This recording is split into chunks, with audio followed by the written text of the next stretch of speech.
Hello everybody, my name is Rico and I will be playing the first level in TeamDaikon's game, Watertown.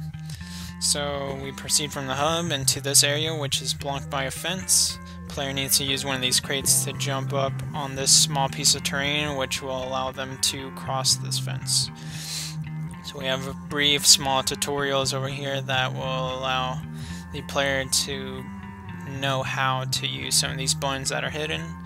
We also have some items over here. They're kind of hidden as well, but for the main point we will cross into the warehouse, and from here the entry is blocked now once the player proceeds through. We must continue on to the very top of the warehouse by climbing up these shelves. So we have small setups and items that the player can pick up. So we go here to our right on this plank, and right here we have two boxes that are blocking the exit way.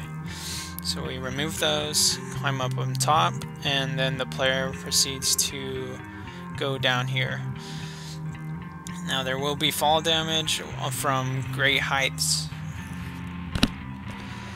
Right here we need to cross this area, so we remove those planks and we stay crouched down because there is a turret. Turrets will not damage you if there are shelves or anything that you can sneak past through them. However, just as shown right here, whenever they are in the open and there isn't anything that you can sneak past through them with, then you will take damage. Right here we are crossing a fence by jumping over the dumpster. And this is the main area. It's the plaza, in which the players will have to fix those three lights above. One in which is already fixed, and the player will proceed by jumping up on this dumpster and climbing these cylinders. Now I did add better noise functions right here. As you can hear from there, once the crate falls on the pressure plate, the noise will play, notifying the players that it has been activated. There's also been barbed wire added, that way it will guide the player in a better fashion. That way they won't just jump off the buildings and instantly die. However, they will be receiving damage. Right here we are proceeding down to the plaza, and there was a turret and I just snuck past through it because there are crates that I could hide under.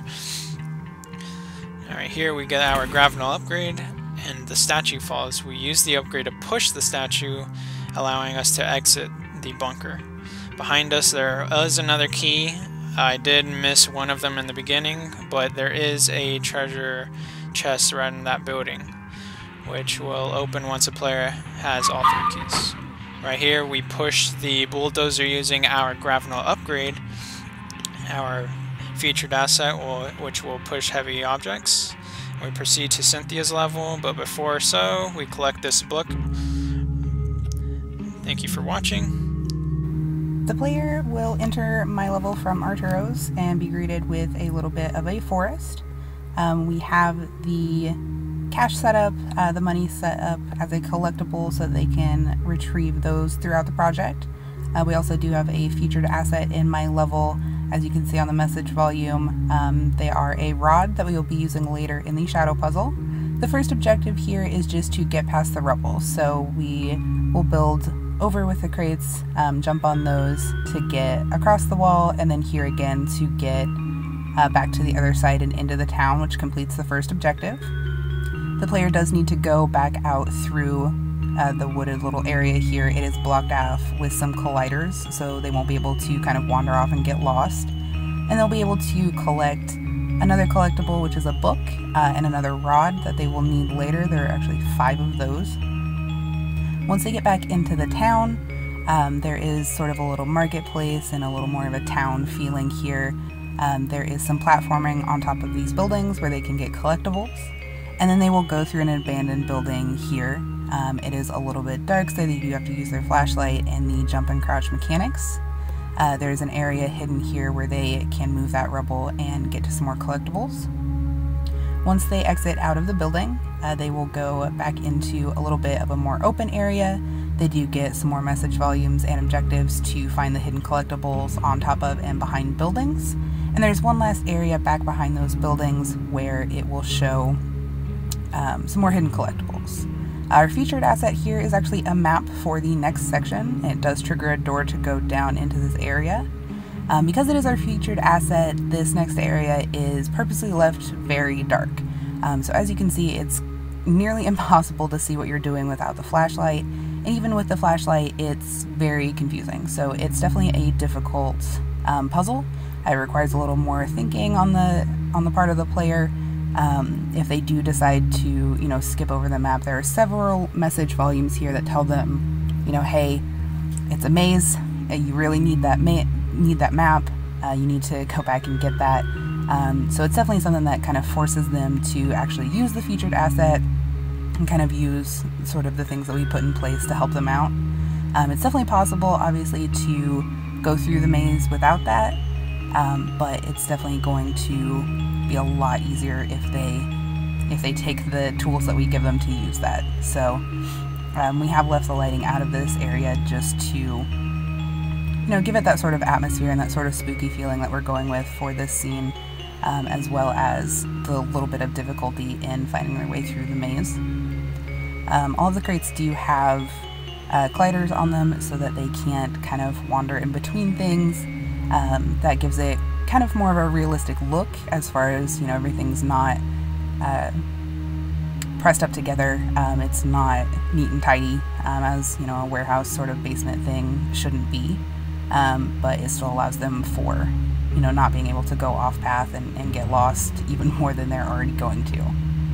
There are collectibles scattered out through here. There's some money, some more books that they're able to go around and find, and there are a couple of checkpoints where they are able to, get back to a certain point if anything does happen.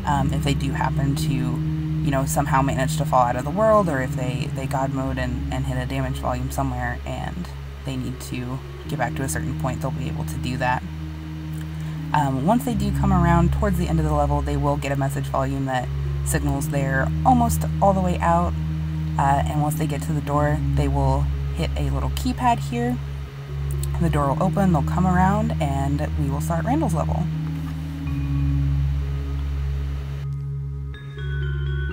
This is the watering hole by Randall Stevens, and you're getting into the water treatment facility so that you can repair some stuff for the bastion so that they have drinkable water again.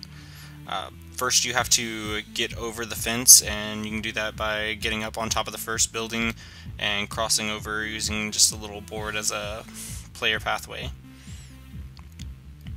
Once you drop down, a message will let you know you can go ahead and use that board to create a pathway. And then the two crates let you know that you can transfer, or by transferring the crate over there, it'll help you get up onto the next level.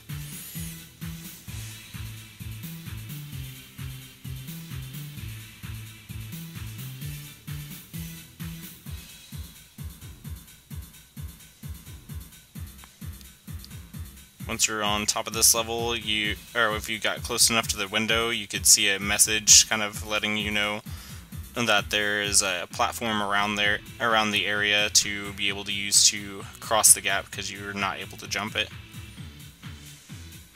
without the platform. And the first area you come to is the office area, and you're going to have a cash collectible hidden over there. And here you can collect the blueprints, which enable you to be able to repair all the engines and stuff for the facility. Inside it's a little dark. I'm going to be adding a little bit more lighting. That door is blocked from the other side until you get into the room. And move the whatever is blocking it, then you can't get into it.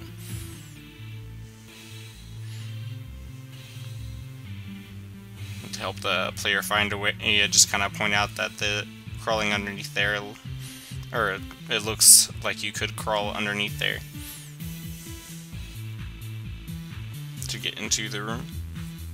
And there's one of the filters that you're missing. So the boxes are blocking it, so if you go ahead and pull the boxes off, you can unblock the door.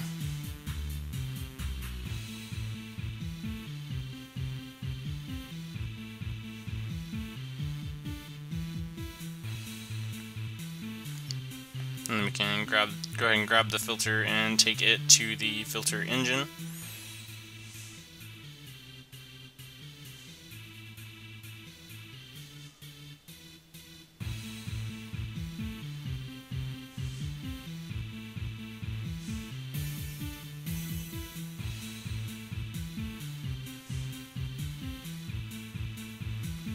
Over there, we just kind of give the player a little bit of room to explore around,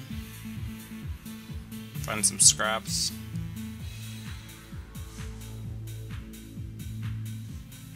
The one up here kind of has boxes hiding it, so to encourage the player to look around the bottom area first and fill those filters out. The filters up here both have a lot more damage to them.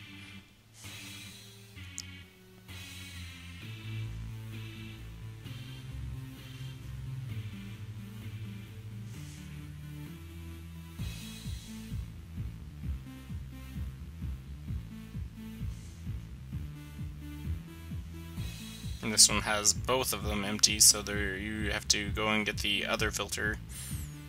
And if you were to get in the water, or any of the water, before putting the filters back onto the filter engines, the water is actually toxic and will cause a player to die fairly quickly.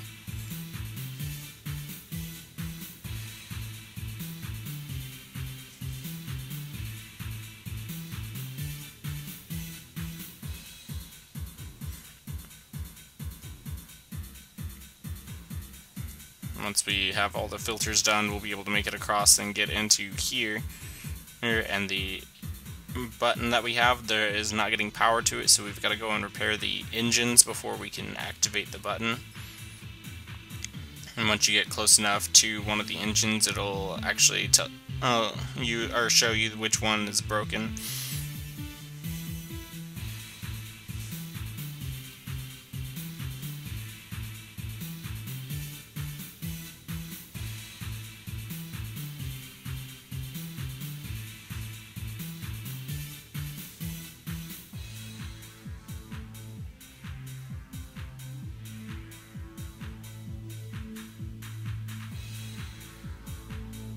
Now that we've got that piece attached, we can go ahead and push the button to detoxify the water and raise the exit door.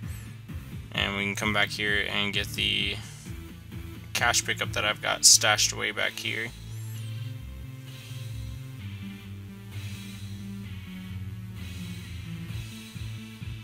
And once you crouch underneath the door, that's all of my level.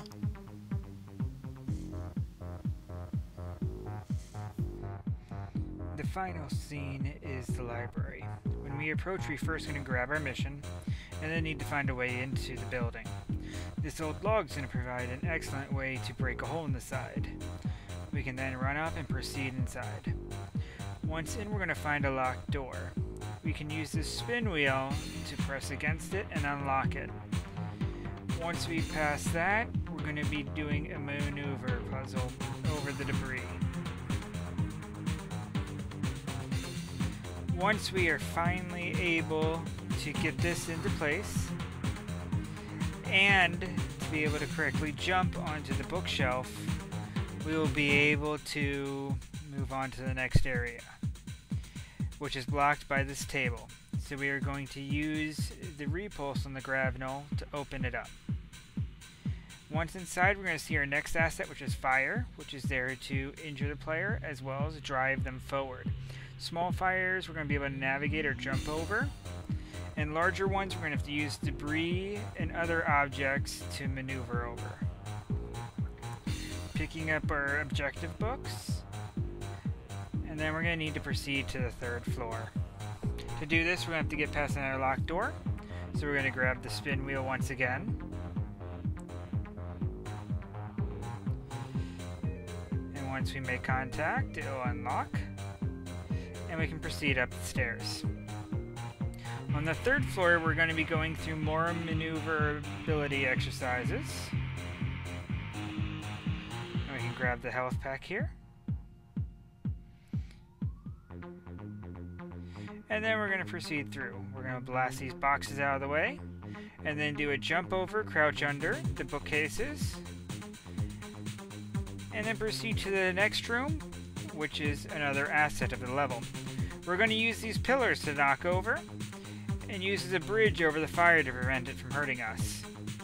Pick up the next set of books, and proceed to the next area to repeat the bridge. We're once again going to come up to a set of boxes where there's actually one of our library books hidden. And then we're going to blast our way through and proceed down the elevator shaft to the first floor. On the first floor, we can see that it's very much covered in fire, so we're going to use our asset to a new level. We're going to push over to create a bridge, but now we're also going to pull other pillars to create a longer bridge.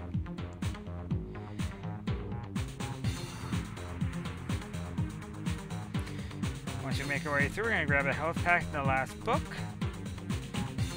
and then proceed to get the spin wheel to unlock the exit door. Once we exit the library, we're going to need to find a way out. These set of stairs we're going to activate by pressing the button, which are going to move and rotate the stairs into place. Once we reach the top of the stairs, we're going to make our way to a helipad, where there's now a helicopter incoming. Once we reach the helicopter, we're going to board and the helicopter will take off and end the level.